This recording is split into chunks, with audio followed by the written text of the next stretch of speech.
bamwita Kevin Kade. Ni umusore ukomeje kuba wazamura urwego rushimishije, ukomeje kuba ukora ibintu bigiye bitandukanye byiza hano mu Rwanda, ugenda utungurana, ugenda uzamuka ku buryo uvuga ati byibura hari abahanzi bafite impano zigiye zitandukanye.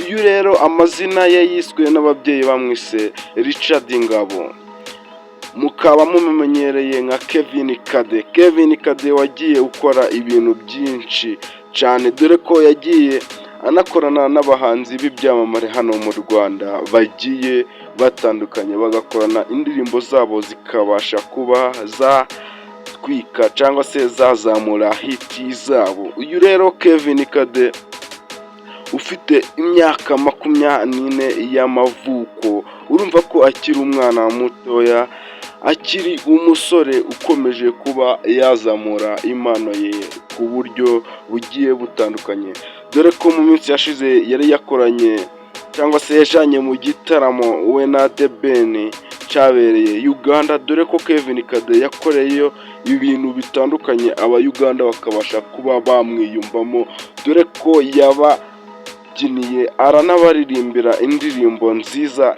cyane. Uyu rero Kevin Kade nk'uko yagiye ku binyamakuru bigiye bitandukanye akagenda avuga ati The Ben ndamushimira, ni umuntu w'umugabo. The Ben yanzamuriye urwego ku buryo jewe nabasha kubyiyumvisha, dore ko ubwo Kevin Kade yagiye gushaka The Ben agira ngo bakorane indirimbo, yaramushatse, yamuhamagaye kuri fone ubwa mbere.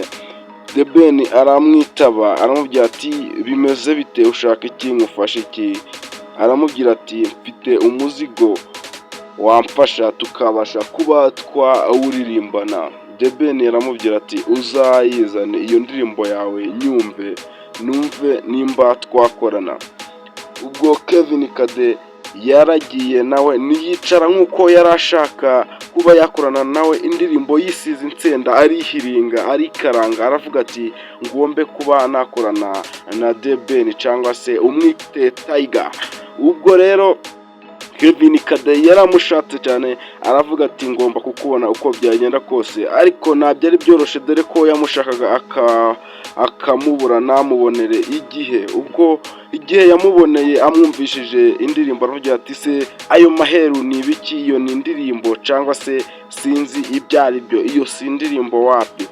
Ariko nk'uko Kevin Kade yagiye abyitangariza, dore ko yari inshuti na Element L. Ubwo Element L yari afite akagoma ke kuri fone ye, nuko Kevin Kade yaravuga ati kangerageze amahirwe mwumvishe iyi ngiyi, wenda ashobora kuba yayikunda. Nk'uko mwagiye rero mubibona, iyo ndirimbo wakibaza ati se ni iyihe? Ni Follow Miana.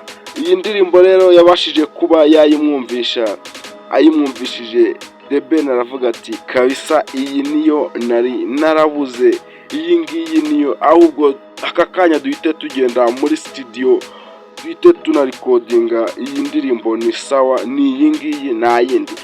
Ubwo rero Kevin Kade we ibyishimo byari byamurenze, yari yishimye cyane, ari kuvuga ati byibura ngiye gukorana n'icamamare hano mu Rwanda, ngiye gukorana n'umuntu indirimbo ukaze hano mu Rwanda, byamfasha rero ku buryo nazamura urwego rwanje nkarugeza ahantu nifuza.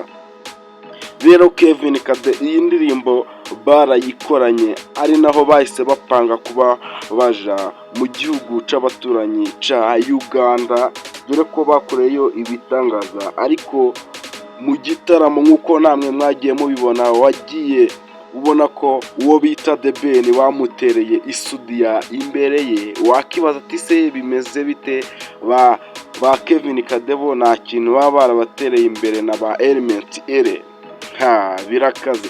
Ariko uyu Kevin Kade ubu ngubu yakomeje kuba yaca ibintu bigacika, dore ko Kevin Kade ubu yahise azana agasha cyangwa se akantu katari kamenyereye hano mu Rwanda, dore ko ubu afite imodoka ye yanditseho ngo Kevin Kade.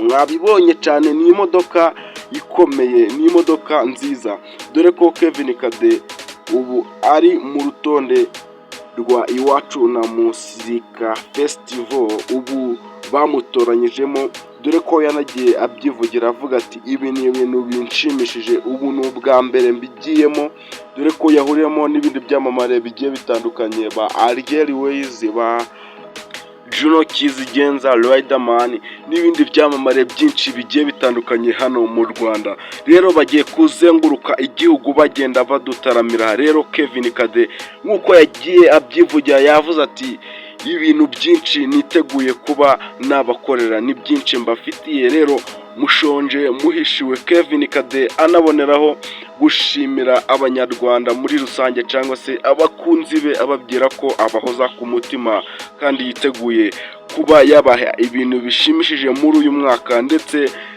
n'iyindi myaka izagenda itambuka. Yizeye ko azagenda abana namwe neza, abaha ibintu bishimishije nk'uko yagiye abyitangariza. Rero Kevin Kade uyu ni umuhungu rero ukomeje kuba yakora ibintu byiza, yakora ibintu bishimishije, kandi dore ko anakomeza kugenda avuga ati njyewe ubu niho nyitangira, dore ko nifuza kuzamura umuziki nkawuvana ku rwego nkarugeza ku rundi rwego, nkawuzamura nkageza ku rwego rw'isi muri rusange, dore ko yagiye anabitangaza.